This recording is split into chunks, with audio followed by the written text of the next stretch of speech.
पायथ्यावरनं गाडी ते बघा सुंदर, पुन्हा एकदा सुंदर गाड्यामध्ये सुंदर लढत आहे बघा कसा धुरला उडतो मैदानाच्या आतमध्ये.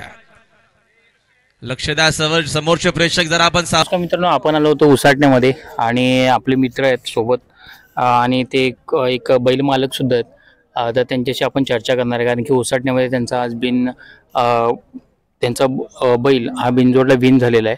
त्यामुळे त्यांच्याशी आपण चर्चा करूया. दादा नमस्कार. नमस्कार. आपल्या बैलाचं नाव सांगा आणि तुमचं नाव सांगा. माझ्या बैलाचं नाव सरपंच. हा, कासबगाव. आणि दादा आपल्या बैलाचे किती बिनजोड झालेत आतापर्यंत? आतापर्यंत आमच्या 20 ते 25 बिनजोड झालेत. हो. आणि सगळं किती गुलाल झाले त्यातले आमचे 20 ते 20 गुलाल झालेले आहेत. हा, फक्त आमचा एक 21वा गुलाल आमचा पडलेला. हा हा, 20 गुलाल बाकी झाले. बर. तर आता तुम्ही एवढी सक्सेस बघितली, आता एवढ्या वेळा तुमचा बैल विन झाला, पण एखाद्या वेळा हार होते तेव्हा तुमची फिलिंग कशी असते?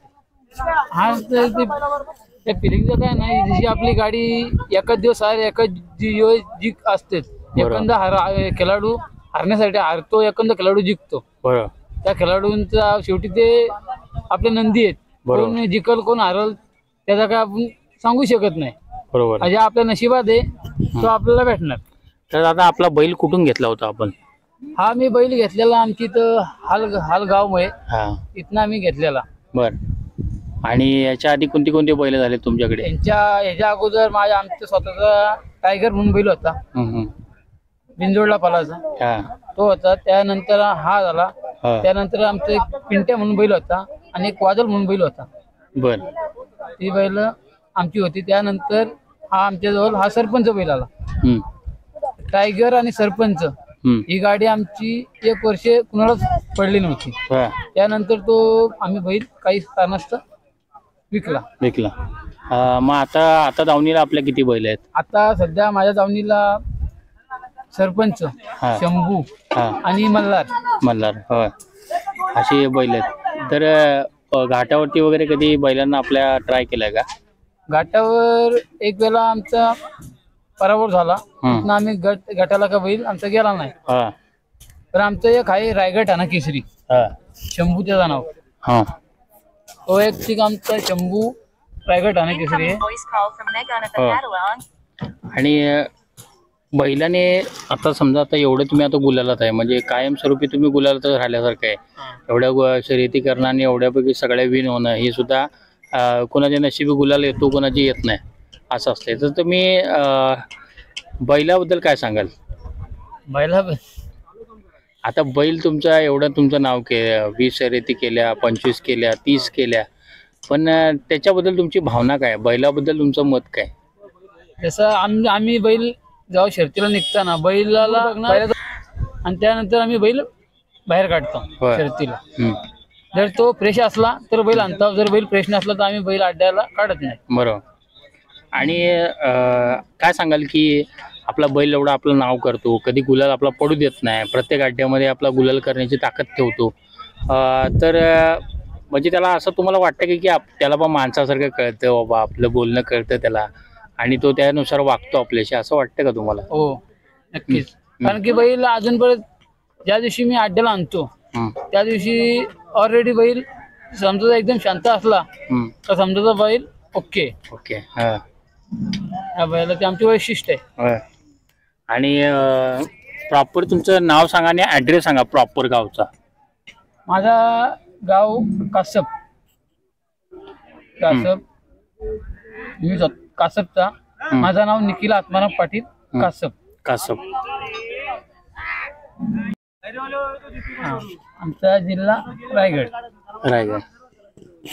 तर दादा आता तुमच्याकडे एवढी बैल झाली, एवढ्या बैलांना तुम्ही सांभाळताय, असा कोणता बैल आहे तो तुमच्या म्हणजे आतापर्यंतचा एकदम आवडीचा बैल झाला आणि त्याच्या शर्यती एकदम लक्षात आहेत आपल्या? असं माझ्या आवडीचा एक सांगायला गेलं तर टायगर म्हणून बैल, जो आमचा सत्ता दावणीचा, तो आमचा एक आवडता बैल, म्हणजे एकदम टॉप मधला बैल, तो आमचा एकदम आवडीचा बैल. आणि तो कुणासोबत पळायचा पहिला? तो आमचा एक माझगावचा मारुती शेठ पाटील यांच्या बैलाच्या घालात पालाचा. आणि त्यावेळेला पण मजा खूप म्हणजे बैलांनी सक्सेस दिलं तुम्हाला सक्सेस. आणि आता पण एवढा चांगला वासरू आहे तुमच्याकडे की चांगला सक्सेस देतोय. तर आता पुढचं नियोजन कसं आहे तुमच्या बैलांचं आणि खाणं मेन म्हणजे का देतं कारण की बैलाची प्रकृती चांगली ठेवणं हे सुद्धा आपलं कर्तव्य आहे. खाणं माझा उडीद डाळ, पत्री पेंड आणि तो मका चुनी. मका चुनी बरोबर. आणि आता दावणीला आता सध्या म्हणजे एक हे आहे की सर्वांना एक सांगणं आहे की सध्या एक आजार असा व्हायरस म्हणून एक बैलामध्ये आता सध्या चालू झालेला आहे. तो म्हणजे नक्क्यांना वगैरे त्याच्या इजा होते असं काहीतरी व्हायरस आहे सध्या. कारण की आमच्या इकडे मानेर गावामध्ये जे बैल आहेत त्यांना तो लागू झाला आहे. तर नक्की दादा काळजी घ्या बैलांची आणि बैलांना सुद्धा साफसुथरं ठेवा आणि कंटिन्युअसली त्याला निंबाच्या पाल्याने आणि याने आंघोळ घालण्याचा प्रयत्न करा जेणेकरून कोणताही व्हायरस किंवा कोणताही आजार त्यांना जडणार नाही. आमच्या कंटिन्यू बैलाला सकाळी धुरी असते कडीलिंबाच्या पाल्याची, संध्याकाळी धुरी असते आणि 2 टाइम आम्ही सकाळी गरम पाण्याने धुणार, संध्याकाळी गरम पाण्याने धुणार. आणि आज आपला बैल कोणाच्या गळ्यात पळाला? आज बादल. बादल. बादल काय सांगाल बादल बद्दल? ही आमची जोडी कंटिन्यू गेल्या वर्षीपासून फॉर्म मध्ये जोडी. किती शर्ती झाल्या दोघांच्या? दोघांचे एक सांगायला गेला तर आमच्या 20-25 गाड्या झाल्या दोघांच्या गेल्या वर्षीपासून. आणि पैरा अजून पण राहिलाय तुमचा? पैरा आमचा आहे. कारण की हे मेन आहे दादा कारण की कसं होतं की एकदा बैल पळाला नाही पहिला तोडून टाकतात लोक आणि नंतर दुसरा पैरा बघतात. हे आमचे कारण की हे आमचे घरातले संबंध आहेत त्यामुळे आमचा पैरा शक्यतो तुटणार नाही. बरोबर. नाही असंच राहिलं पाहिजे कारण की जेव्हा असं काही होतं त्यावेळेला एक बैल चांगला पळतो आणि नावावर रुपला येतो. बादलचा विषय सांगायचा, जरी सरपंच नसला जरी बादल असला तरी आम्हाला अड्ड्यात यायला लागतो कारण की तो आमचा हक्काचा बैल आहे. हक्काचा बैल आहे बरोबर. त्यासाठी आम्हाला यायला लागतो. बरोबर. आणि दादा सरपंच आणि बादलची ही जोडी आहे ती अशीच अजरामर राहू देत आणि नक्की तुम्हाला येत्या अड्ड्याला सुद्धा गुलाल कायम भेटत राहू दे अशी आपण आमच्या चॅनलकडून तुम्हाला शुभेच्छा. आणि परत सुद्धा तुम्ही अड्ड्यामध्ये या नक्की गुलाल करा. ही शुभेच्छा देऊन आपण थांबूया. धन्यवाद दादा. थँक्यू.